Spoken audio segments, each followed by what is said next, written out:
함께 기도하심으로 9월 21일 월요일 새벽 기도회를 시작하겠습니다. 은혜로우신 하나님, 저희와 함께 하시는 주님의 크신 사랑을 감사합니다. 오늘도 저희들에게 새 하루를 주시고 새로운 한 주간을 주님 앞에 기도함으로 시작하게 하시니 감사합니다. 무엇보다도 말씀 가운데에 이 어려운 시대를 지나갈 수 있도록 주께서 붙드시고 인도하여 주시는 종을 감사합니다. 또한 하나님의 말씀을 함께 나눌 수 있는 소중한 믿음의 지체들이 곁에 있음을 또 기억하게 하시니 감사합니다. 하나님 아버지, 이 한 주간도 하나님의 은혜 가운데 거하게 하시고 특별히 아름다운 계절 주셨사온즉 주님을 찬송하며 주님께서 허락하신 은혜에 감사하며 창조주 하나님의 은혜 앞에 합당한 삶을 살아가기로 더욱 애쓰고 수고하는 주의 자녀들이 되게 하여 주시옵소서. 연약한 자들에게 힘을 주시는 주님, 오늘도 여러 가지 사정으로 주님 앞에 간절한 마음으로 기도하는 주의 백성들의 기도를 들으시고 주의 인도하심 앞에 오직 주님께만 영광 돌리는 주의 자녀들 되게 하여 주시옵소서. 예수님의 이름으로 기도드립니다. 아멘.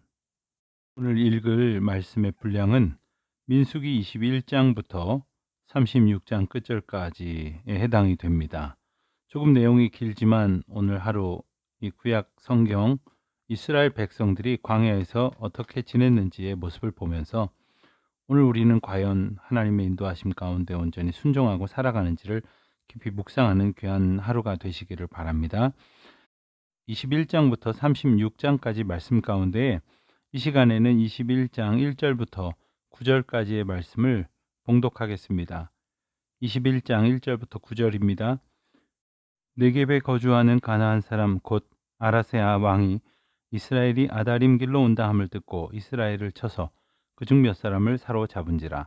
이스라엘이 여호와께 서원하여 이르되 주께서 만일 이 백성을 내 손에 넘기시면 내가 그들의 성읍을 다 멸하리이다. 여호와께서 이스라엘의 목소리를 들으시고 가나안 사람을 그들에 넘기심에 그들과 그들의 성읍을 다 멸하니라. 그러므로 그곳 이름을 호르마라 하였더라. 백성이 호르산에서 출발하여 홍해길로 따라 에돔 땅을 우회하려 하였다가 길로 말미암아 백성의 마음이 상하니라. 백성이 하나님과 모세를 향하여 원망하되 어찌하여 우리를 애굽에서 인도해 내어 이 광야에서 죽게 하는가? 이곳에는 먹을 것도 없고 물도 없도다. 우리 마음이 이 하찮은 음식을 싫어하노라 하매 여호와께서 불뱀들을 백성 중에 보내어 백성을 물게 하심으로 이스라엘 백성 중에 죽은 자가 많은지라. 백성이 모세에게 이르러 말하되 우리가 여호와와 당신을 향하여 원망함으로 범죄하여 싸우니 여호와께 기도하여 이 뱀들을 우리에게서 떠나게 하소서. 모세가 백성을 위하여 기도하매 여호와께서 모세에게 이르시되 불뱀을 만들어 장대 위에 매달아라. 물린 자마다 그것을 보면 살리라. 모세가 놋뱀을 만들어 장대 위에 다니 뱀에게 물린 자가 놋뱀을 쳐다본즉 모두 살더라. 아멘. 9절까지의 말씀을 읽었습니다. 민수기의 말씀은 광야 생활 40년 동안 가운데에 38년 동안 정도의 이야기를 담고 있습니다. 그 38년 동안에 있었던 일들 중에 주된 사건은 대략 민수기 11장부터 25장까지에 나옵니다. 나머지 앞부분, 즉 1장부터 10장 우리가 지난 금요일 날 읽었던 부분은 출애굽 첫 번째 세대의 인구 조사와 광야를 출발하기 위한 준비였고, 뒷부분인 오늘 우리가 읽는 말씀에 대해 해당하는 부분은 그 출애굽 2세대라고 할 수 있는 다음 세대의 인구 조사와 가나안 입성 준비에 관한 부분을 담고 있습니다. 광야 생활 마지막 부분은 이 에돔 땅, 그러니까 요단 동편 땅을 말하죠. 에돔 땅을 우회하려다가 백성들이 마음을 상하게 되어서 원망함으로 물뱀에 물린 사건을 기록하고 있습니다. 사실 이스라엘 백성들은 광야에서의 삶 초기부터 원망으로 일관하는 삶을 살았습니다. 마지막 순간까지도 또 원망을 이렇게 쏟아냅니다. 에돔 땅으로 먼 길을 우회하게 되자 그 일로 마음이 상하였던 이스라엘 백성들이 원망을 했다. 이렇게 기록하고 있습니다. 험난한 광야길과 한결같은 그러한 식물인 만나와 메추라기의 실증을 느낀 백성은 무슨 일만 생기면 하나님께서 이스라엘 백성들을 구원하신 그 은혜는 다 잊어버리고 애굽의 노예 생활에서 구출되었던 것을 감격 가운데 떠올리는 것이 아니라 아예 근본적으로 그것부터 원망을 해왔습니다. 그때마다 옛사람의 본성은 주님이 가신 고난의 길과 하늘의 양식인 만나를 상징하는 그리스도를 싫어하는 모습으로 드러내고 말았습니다. 어떻게 되었습니까? 그 원망의 결과로 그들은 여호와의 불과 불뱀으로 인해서 물려 죽는 일이 벌어지게 되었습니다. 민수기 11장에도 나오고 21장에도 나오는 그런 반복되어지는 형태의 원망과 형벌의 구조의 이야기이죠. 창세기에서 아담이 선악과를 따먹을 때 개입한 뱀과 광야에서 등장하는 불뱀은 요한계시록에 나오는 용이라고 이렇게 불리는 것이기도 합니다. 구약에서 뱀으로 등장한 사탄은 연약한 인간의 본성을 타고 들어와서 죄를 짓게 합니다. 그러나 모세가 광야에서 놋뱀을 만들어서 장대 위에 단 것처럼 그리스도께서는 사망의 세력인 사탄을 멸망시키고 평생 종노릇하던 자들을 구원하시려고 십자가에 친히 달리시게 되어지는 것이죠. 그러므로 사탄인 용은 최후에 죽고 광야 같은 세상에서 구원받은 거룩한 백성은 그리스도와 더불어 영원토록 왕노릇하며 살게 됩니다. 이것이 주님께서 말씀하신 구원의 완성이고 승리의 역사인 것이죠. 그런데 오늘 말씀 우리가 읽은 부분을 보면 21장 7절에 보면 백성들이 모세에게 원망을 하고 나서 뱀에 많이 물려돼서 죽게 되었을 때에 그들이 다시 모세에게 이르러 말할 때 이렇게 말합니다. 우리가 여호와와 당신을 향하여 원망함으로 범죄하였사오니 여호와께 기도하여 이 뱀들을 우리에게 떠나게 하소서. 이렇게 말합니다. 가만히 보면 자기 자신이 잘못한 것으로 인해서 이 불뱀에 물려 죽는 일이 일어나고 있다고 하는 것들을 백성들이 알게 된 겁니다. 물론 이전에도 그 많은 그러한 형벌의 시간들이 자신들의 잘못으로 된 일이라는 것을 모르지는 않았을 것입니다. 그러나 오늘 말씀에서 비로소 범죄하였다. 우리가 여호와와 당신을 향하여 원망함으로 범죄하였다. 이런 표현이 나옵니다. 이마만큼의 회개의 마음이 있었기 때문에 여호와 하나님께서는 놋뱀을 만들어서 그것을 보는 자마다 살게 하시는 구원의 은혜를 베풀어 주신 것이기도 합니다. 우리가 예수 그리스도의 구원의 은혜, 십자가의 사랑을 우리가 아는 것도 중요하지만 우리가 죄인인 것으로 우리가 구원받을 수 없는 본질상 진노의 자녀라고 하는 사실을 우리가 깨닫는 것이 너무나 소중한 구원의 은혜를 향하여 나아가는 과정 가운데 있어야 할 일인 것입니다. 우리가 죄인인 것을 알지 못하면 무슨 회개가 있겠습니까?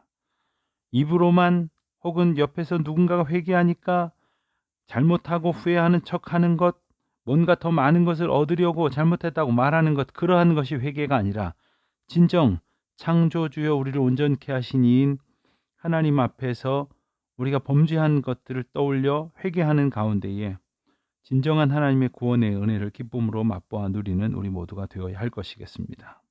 그리고 이제 이스라엘 백성들이 요단 동편 모압 지경으로 이제 접어들게 됩니다. 그때에 그곳에서 아모리 왕 시혼과 그리고 바산 왕 옥을 상대로 전쟁을 겪게 되고 그 전쟁에서 승리를 거두므로 요단 동편에 있는 사람들뿐만 아니라 이제 가나안 땅에 있는 많은 사람들에게 이스라엘의 명성이 전해지게 됩니다. 하나님께서는 이스라엘 백성들에게 전쟁을 통하여 하나님의 역사의 과정 가운데에 순종하고 응답하게 하셨습니다. 무엇보다도 하나님이 함께 계심을 그들이 날마다 느끼게 하셨습니다. 그리고 하나님이 그들과 함께 하심으로 모든 죄악된 세대를 멸하시고 하나님의 구원의 백성들을 온전케 하신다는 사실을 많은 사람들, 하나님을 의지하지 않고 살아갔던 열방의 모든 자들에게 알게 하시려고 이 귀한 역사를 이루신 것입니다. 그때 모압의 왕이 이스라엘 백성들의 소식을 듣고 어떻게든 그 위기를 모면해 보려고 선지자를 한 사람 추천을 받아 그 발람이라는 선지자를 불러옵니다. 그리고 이스라엘 백성들을 저주해달라고 부탁을 합니다. 그렇지만 이 발람 선지자 또한 이 돌아가는 것을 보니까 이스라엘 백성들 가운데 역사하시는 분이 하나님이 맞거든요. 그래서 발람이 선뜻 응하지를 않았습니다. 오히려 하나님께서는 이 발람을 통해서 저주하는 대신에 축복하게 하십니다. 그들은 하나님에게 사랑과 복을 받은 자들이기 때문이었습니다. 또한 이스라엘 백성은 구별된 제사장 나라의 백성으로서 만왕의 왕이신 예수 그리스도를 부르며 아브라함에게 약속하신 복이 되는 유다 지파에서 계보로 이어질 예수 그리스도를 기다리는 백성이기도 했습니다. 자, 이렇듯 축복받은 백성에게 광야에서의 마지막 시험은 이방 술사 발람으로 등장하는 사탄의 마지막 유혹이었습니다. 그로 인해서 이스라엘 백성은 시딤에서 모압 여자들과 음행하고 바알 볼에게 절을 하는 죄를 짓게 됩니다. 그때의 제사장 아론의 손자요 엘르아살의 아들인 비느하스가 미디안 여인과 이스라엘 남자를 창으로 찌름으로 병이 멈추게 되고 그 하나님의 심판으로 인하여 모두 24,000명이나 되는 사람들이 죽임을 당하는 그러한 엄청난 하나님의 심판이 이스라엘 백성들 가운데에 있었다는 것이죠. 이스라엘 백성들의 역사는 이처럼 끊임없이 불순종과 원망과 하나님 앞에 교만하여 자기 마음대로 행하려는 그러한 악한 모습들을 보이고 말았습니다. 하나님께서는 이스라엘 백성들을 다시 이 모압 평지에서 계수하게 하십니다. 26장에 나오는 두 번째 인구조사가 바로 그것입니다. 그것을 통하여 비로소 가나안 땅에 들어가게 되어지는 과정을 다시 한번 준비시키십니다. 그리고 지금까지 회막을 잘 섬겨왔던 레위인들을 다시 한번 점검하게 하십니다. 그리고 26장부터 마지막 부분 36장까지 보면 광야 생활 40년 동안 출애굽한 1세대는 다 죽고 그 다음 세대가 새롭게 계수되어지는 것을 보게 됩니다. 그들이 광야의 삶을 어떻게 이어가고 또한 광야의 삶을 마치고 새로운 삶으로 어떻게 준비되어지는지, 옛 사람은 죽고 새 사람으로 살아나야 하는 여호와 앞에 순종을 깨닫는 귀한 시간들을 갖습니다. 오직 여호수아와 갈렙만이 여호와를 온전히 따랐습니다. 그래서 애굽에서 나온 자들 중 20세 이상은 그 두 사람 외에는 하나님께서 허락하신 땅으로 들어갈 수 없었습니다. 왜냐하면 그 세대가 하나님을 온전히 따르지 않았기 때문입니다. 여호와의 목전에 악을 행한 옛사람의 모형 출애굽 1세대는 마침내 다 죽게 됩니다. 그러나 새 사람의 모형이라고 할 수 있는 2세대는 하나님의 은혜로 약속의 땅 가나안에 들어가게 됩니다. 이것은 광야 같은 세상에서 불현듯 닥치는 시험으로 쓰러져 죄로 죽은 옛 사람의 자화상을 거울 삼아서 지금의 새 사람은 구원의 은혜를 감사하라는 교훈입니다. 온전히 순종하라고 하는 하나님의 명령입니다. 사람의 행위의 근거에서 약속의 땅이 결정되는 것이 아닙니다. 오직 여호와의 은혜로 가나안 땅으로 이끄시는 것이죠. 그런데 여기서 우리가 여호수아와 갈렙을 다시 한번 생각해 보지 않을 수 없습니다. 모세의 후계자였던 여호수아, 그는 눈에 보이지 않는 영적인 약속의 땅, 새하늘과 새 땅으로 인도하실 하나님의 사랑과 예수 그리스도를 예표하는 자이기 때문에 주목해야 하는 귀한 의미가 있는 것이죠. 또한 갈렙은 예수 그리스도가 탄생하실 유다 지파 출신으로서 예수님이 탄생하실 땅을 예비하는 그런 의미를 가지고 있는 위인이기도 합니다. 하나님께서 이스라엘 백성들을 이끄십니다. 그리고 가나안 땅으로 이제 들어가게 하십니다. 자, 저와 여러분은 가나안 땅으로 들어갈 그러한 준비가 되어 있습니까? 우리의 삶을 하나님 앞에 온전히 살기로 결단하고 또한 우리의 지난날의 삶을 청산하고 온전히 순종함으로 주께서 허락하시는 새하늘과 새 땅에 합당한 믿음의 삶을 살아가는 저와 여러분이 되시기를 바랍니다.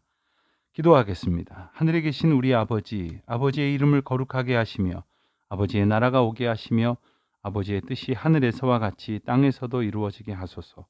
오늘 우리에게 일용할 양식을 주시고 우리가 우리에게 잘못한 사람을 용서하여 준 것 같이 우리 죄를 용서하여 주시고 우리를 시험에 빠지지 않게 하시고 악에서 구하소서. 나라와 권능과 영광이 영원히 아버지의 것입니다. 아멘.